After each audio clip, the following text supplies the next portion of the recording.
Caribbean Newsline is brought to you by the Barbados Tourism Marketing, Inc.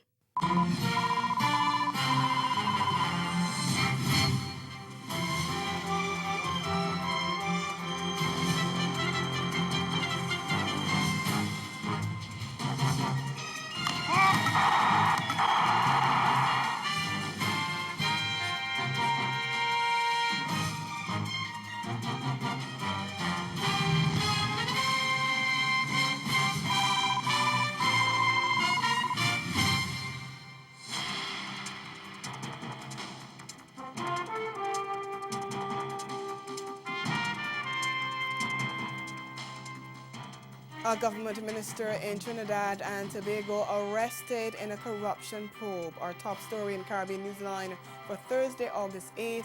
From the CMC News Center in Bridgetown, I'm Dawn Paris. Good evening. Minister of Public Administration Marlene McDonald was arrested on Thursday as police carried out investigations into alleged corruption offences. Lawmen confirmed that McDonald, who is also the Member of Parliament for Port of Spain South, and her husband were taken into custody for questioning.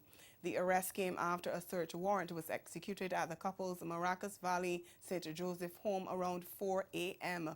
In a brief statement confirming the execution of the warrant, newly appointed Communications Minister Donna Cox said further information would be provided to the public as it is made available by police. And the police subsequently released a statement saying that inquiries were ongoing and more information would be provided when it becomes available. Sources say the probe surrounds allegations of misappropriation of public funds. McDonald was fired from Prime Minister Dr. Keith Rowley's cabinet in 2016 when she was housing minister after questions arose over her alleged recommendation of public housing for her common-law husband.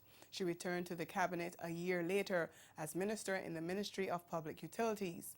But less than 48 hours after, she was fired again on the heels of a controversy caused by the presence of a reputed community leader at her swearing-in ceremony.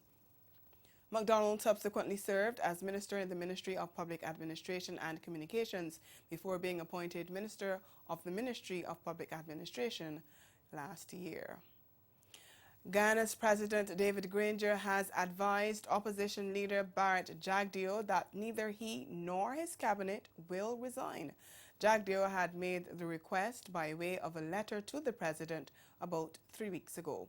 He had asked Granger to issue a proclamation dissolving Parliament and to fix a date for the next general and regional elections, which he insists must be held by September 18th this year, in keeping with the Caribbean Court of Justice ruling on June 18th that validated the no-confidence motion passed against the government back in December 2018. Granger insists that the Constitution provides for a president and government to remain in office until a new president is sworn in. We get more in this NCN News report. 12 consequential orders by the Caribbean Court of Justice state that government remains in office until general and regional elections are held. But while this is public knowledge, the opposition leader has been calling on the president and his cabinet to resign. He has sent a letter to the head of state in this regard. On Wednesday, Director General Joseph Harmon was asked about the president's response. Harmon said the president was advised by the Attorney General against such a request. Well, the AG has provided his advice to the president, and the president has responded to the leader of the opposition.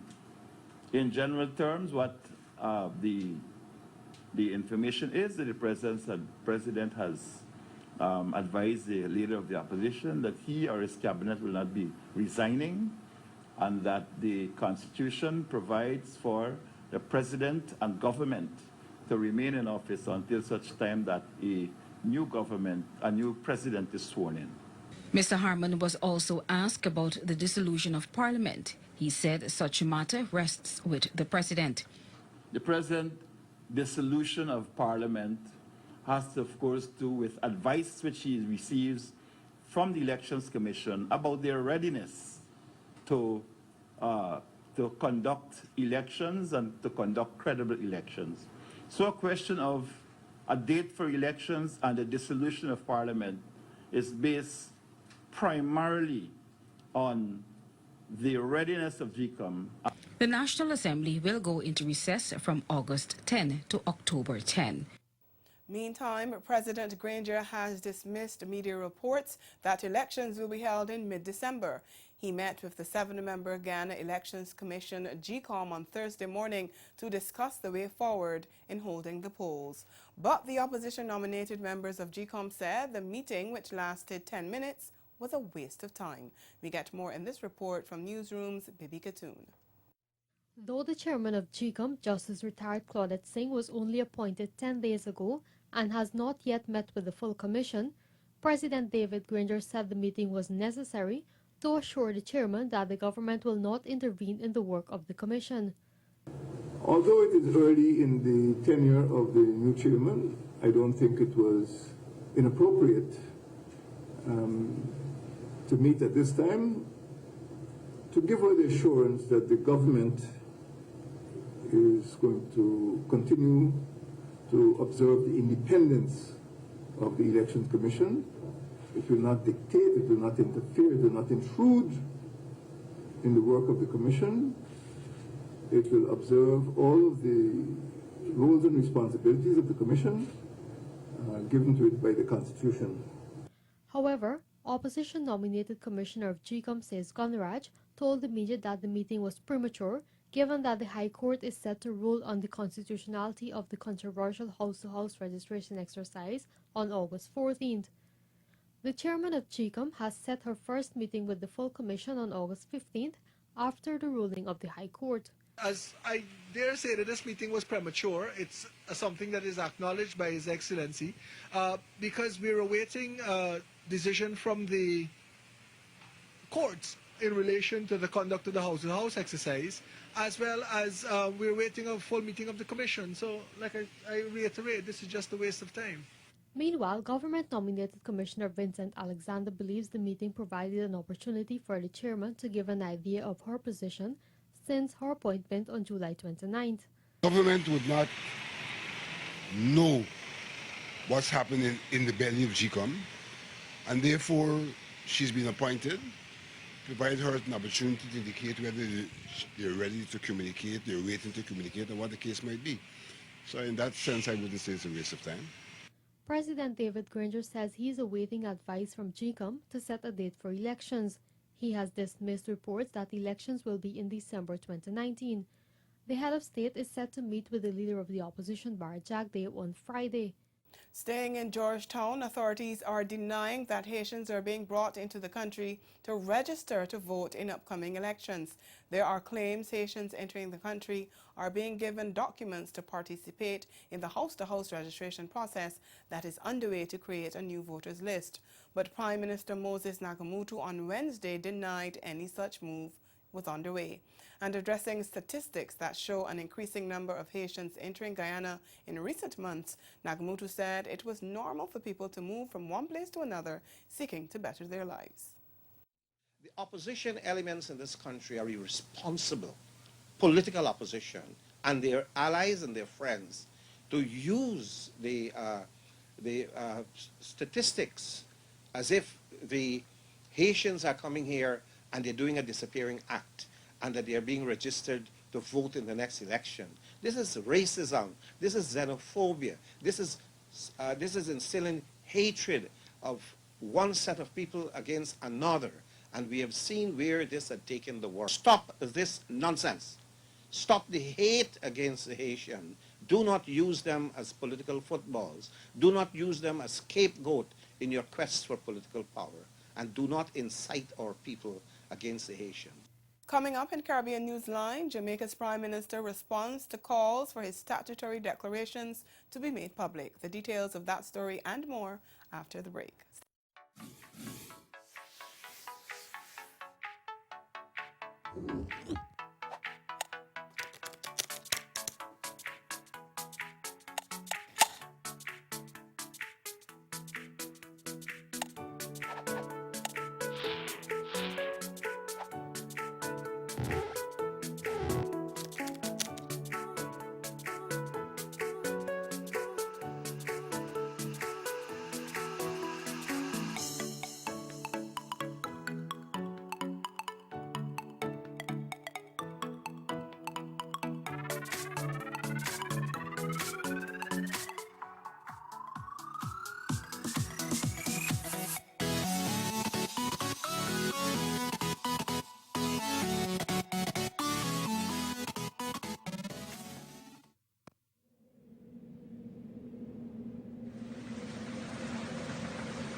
When you think of what we went through with Hurricane Irma, you had to be able to recognize what are the things we need to do to cope with the aftermath.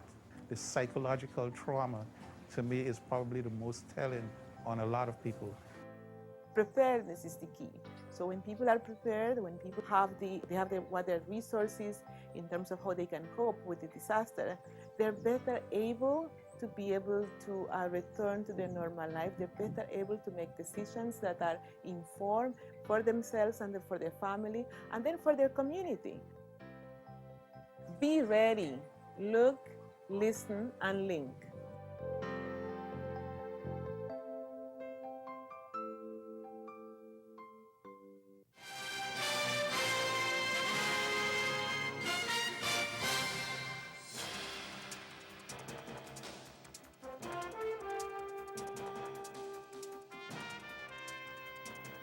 Jamaica's Prime Minister Andrew Holness has responded to calls for his statutory declarations to be made public. He says he's optimistic they will be released by the end of this week. The Prime Minister and the Integrity Commission have been facing mounting pressure to publish the information, and the opposition People's National Party has threatened legal action to compel the Commission to act. The details of the earnings and other financial information for opposition leader Dr. Peter Phillips were published in the media at the beginning of last month, but there has been no word on the Prime Minister's filings. Well, Holness told TVJ News it's not in his hands. Is in the hands of the Integrity Commission. Were it up to me, I would have done it long ago. The Integrity Commission has a process, and the process has to be followed. And it is a good learning, I think, exercise for Jamaicans that in the new paradigm of dealing with ensuring the integrity of people who serve in public office, that there is a process that has to be followed. As it relates to me, as the Prime Minister of the country, that process has to be followed to the T.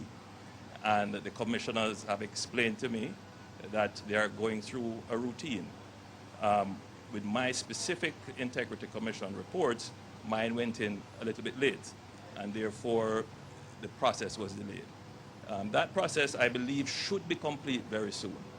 And I'm hoping that before the week is out, there should be the release. I'm eager to have it released as well. While responding to the opposition's threatened legal action, he called for patience with the Integrity Commission. There's been a lot of attacks recently on the Integrity Commission. But I think the public should bear in mind that the commission is a new commission. It is integrating several legacy agencies. It takes time for them to get their institutions together. So I think a little bit of patience should be exercised. I too would want to see things move a little faster, but by virtue of the information I have, the knowledge I have of the systems that are at work, I think that we should give them a little time to get their institutions in order. I'm hopeful that before the week is out, the Integrity Commission will make public my declarations. If not, I will have to possibly do it myself. Executive Director of the Integrity Commission, Colonel Daniel Price, confirmed that the agency is still examining Holness's declarations. And staying in Jamaica, but turning attention to the leadership race in the opposition People's National Party, PNP, a poll commissioned by Rise United, the campaign team of Peter Bunting, who is challenging Dr. Peter Phillips for the presidency of the party, suggests that the challenger is the favorite among Jamaicans. It showed that 36% of Jamaicans believe the PNP under Bunting's leadership would stand a better chance of defeating the Jamaica Labour Party, JLP, in the next general elections. That's compared to 16% who believe Dr. Phillips has a better chance. The poll also showed a narrowing of the gap between the PNP and the ruling JLP. TVJ's Anthony Lugg reports. Since Peter Bunting announced his intention to challenge Dr. Peter Phillips for the presidency of the People's National Party, PNP, critics have questioned his timing. But the poll the Rise United camp presented at a press conference on Wednesday is suggesting otherwise.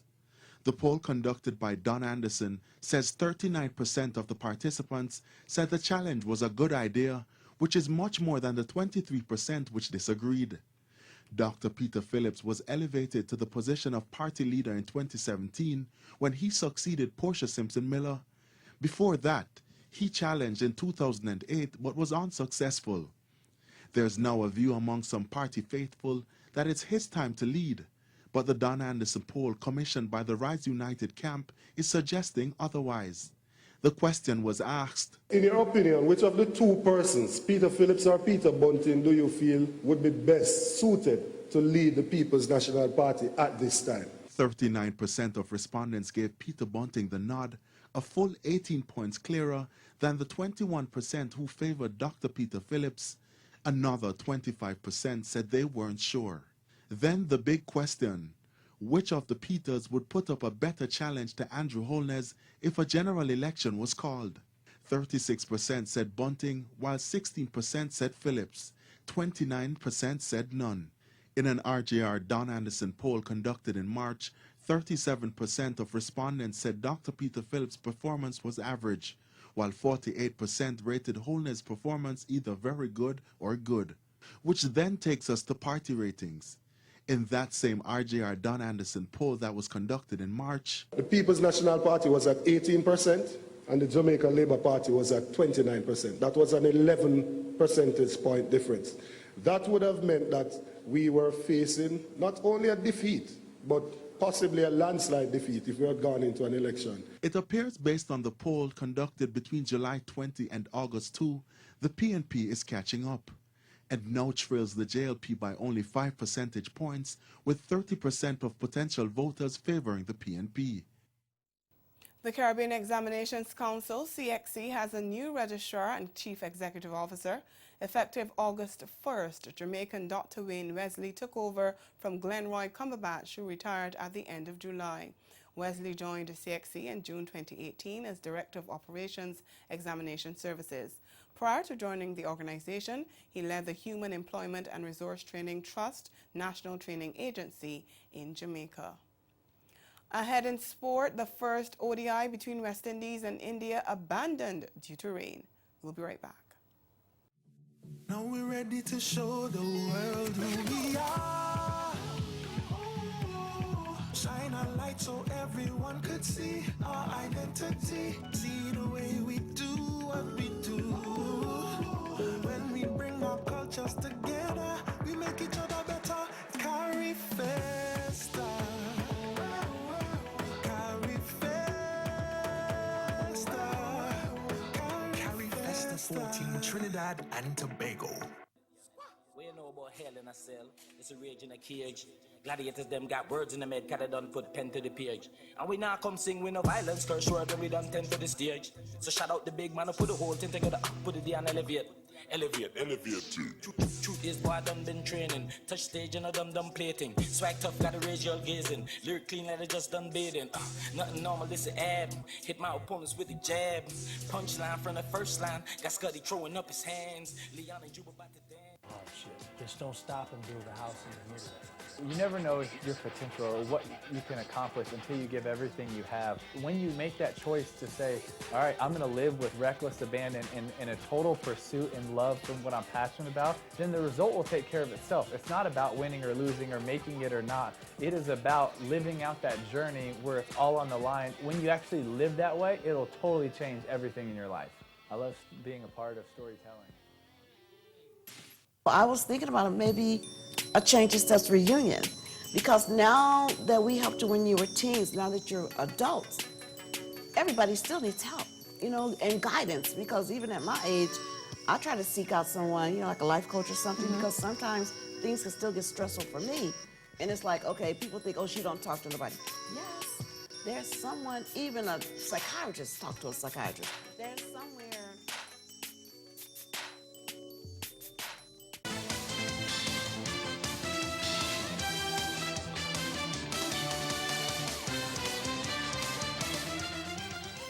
Rain forced a no result in the opening one-day international of the three-match series between West Indies and India at the Guyana National Stadium on Thursday. Early morning rain had delayed the start by an hour, causing the match to be initially reduced to 43 overs. When the match got underway, India won the toss and sent West Indies into bat. They reached 9 without loss in the 6th over when a sharp shower drove players from the field at 11:55 a.m. and caused a further reduction to 40 overs per side before a wet outfield delayed the restart, turning the affair into a 34 overs contest. When play resumed, the home side reached 54 for 1 of 13 overs. There was little change in conditions, with the rain continuing to pour, forcing ground staff to keep the playing area covered. Left-handed opener Evan Lewis was unbeaten on 40 from 36 balls, having already belted 2 4s and 3 6s. He put on 42 for the first wicket with veteran Chris Gale, who needed 31 deliveries for his 4 before being bowled in the 11th over, dragging on a heave at left-arm spinner Kuldeep Yadav. Lewis was partnered by Shea Hope on 6. Meanwhile, Gale's wait to become West Indies' leading run scorer in one-day internationals continued after he was dismissed cheaply. The 39-year-old still needs a further 9 runs to pass Lara's record of 10,405 runs. West Indies A set 373 for victory, reached 37 without loss at the close of the penultimate day of the third and final 4-day test at the Brian Lara Stadium in Trinidad on Thursday. West Indies A 194 and 37 without loss. India A are 201 and 354 for 4 declared.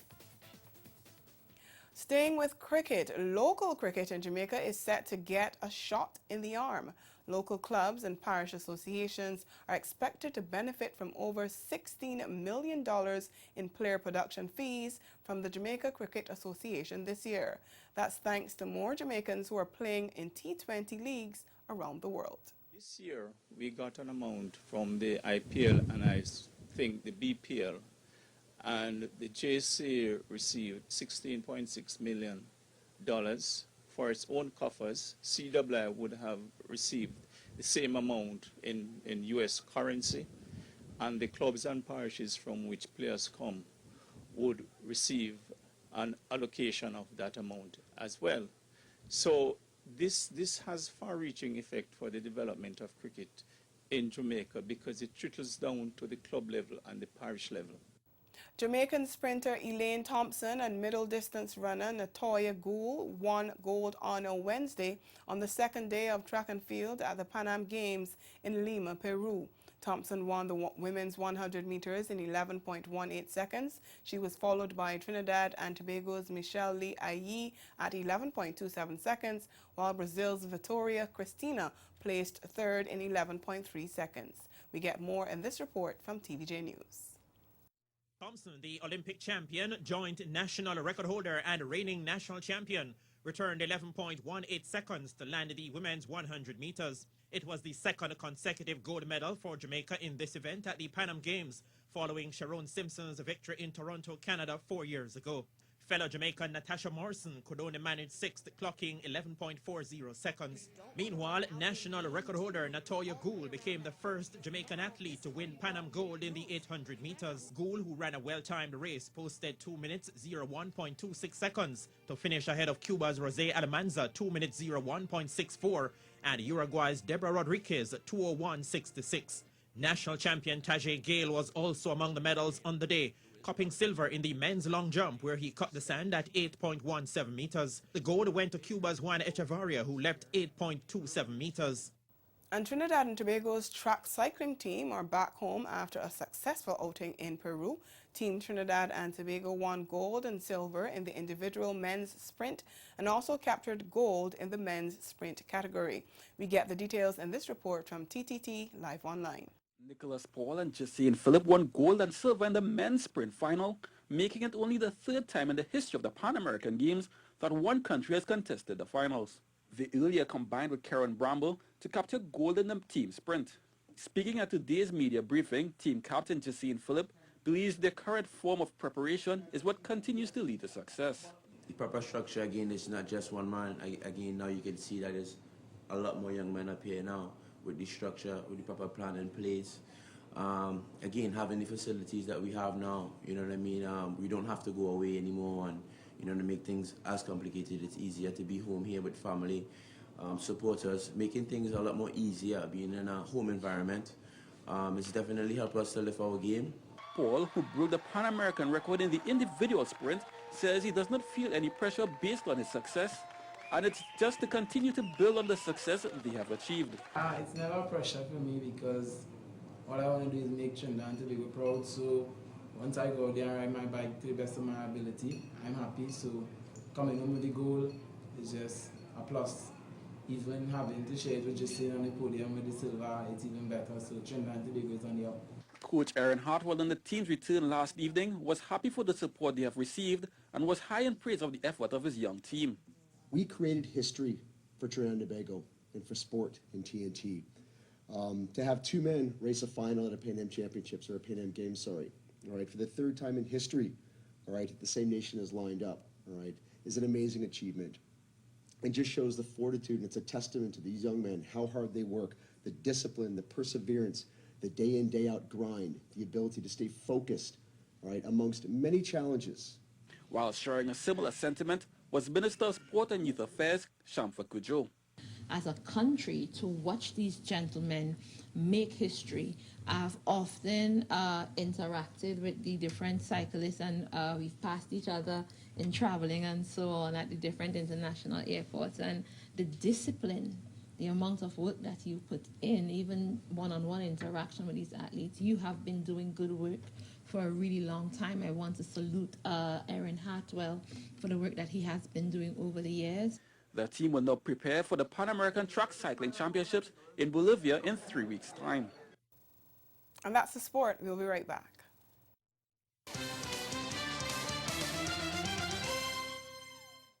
So tell me, as an arts educator, what exactly are you doing right now? Well, basically, I worked 15 years as an arts educator. I worked for organizations, nonprofit organizations, like Arts Path, Totally Talented, Sound League Civic Light Opera, Center for New Generations, things like that.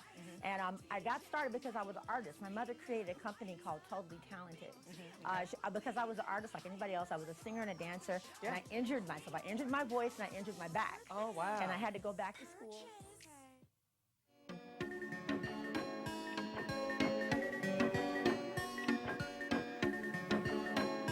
Welcome to this year's 50th Caribbean Broadcast Union Assembly on the island of San Andres. San Andres is a small archipelago located in between Jamaica and Panama in the Western Caribbean Sea. A lush, exotic island rich in culture, history, gastronomy, and breathtaking scenic views. Known for its beaches and 7-colored crystalline waters, the island of San Andres will be proudly hosting this year's event. CBU members will enjoy top-of-the-line accommodations for an unforgettable experience in San Andres, connecting Caribbean nations through this year's 50th edition of the CBU Assembly.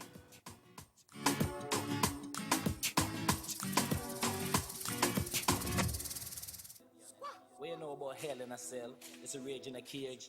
Gladiators them got words in the med, cause they done put pen to the page. And we now come sing with no violence, curse word when we done tend to the stage. So shout out the big man who put the whole thing together, put it down, elevate.